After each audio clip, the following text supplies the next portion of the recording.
So AJAC started out specifically in aerospace, and we still do partner with a lot of aerospace employers, but what we did realize is that the occupations that we train to cross multiple industries. So right now we work underneath a broad umbrella of advanced manufacturing. So that includes not only aerospace, but includes space. It includes food process manufacturing. It includes biomedical. It includes defense. So we really do work with employers in multiple industries to be able to look at the workforce development needs and develop and implement programs that are needed in those industries.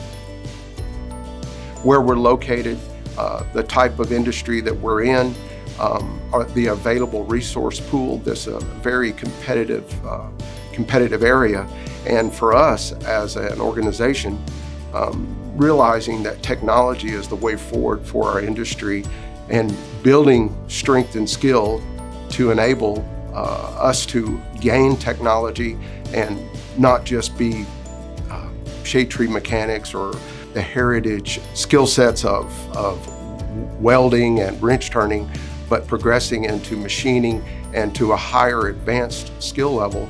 AJAC has been the greatest benefit for us as a site because it positions us for future technologies.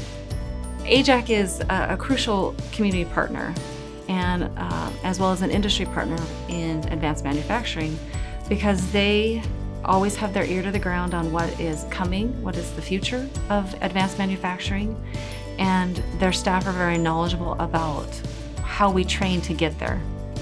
Apprenticeships help create a skilled workforce because they help our economy, help companies grow, and get people jobs in our communities. Local communities rely on apprenticeship. For example, in the area that I am at, we are in an area that is rural and urban, and we need apprenticeship to meet the needs of our employers right now.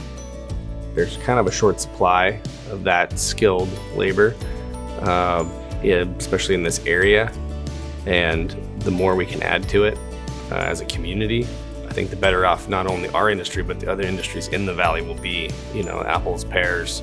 It may not be the same product, but the processing's, type of equipment and type of troubleshooting skills that are required to maintain them and keep them operating are very similar.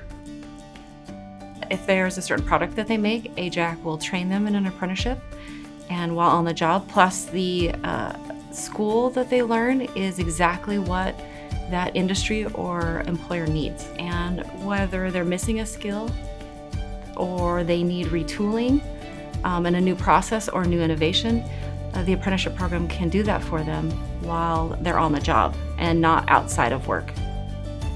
Apprenticeship has been around for over 100 years in the United States, and it is reinventing itself. We're always listening to what the employer needs, right? And so we're able to adjust and revise our curriculum, revise our training to be able to make sure that we're meeting the current demand in industry, and also trying to look forward to more advanced technologies that are coming and be able to train that to the apprentices also.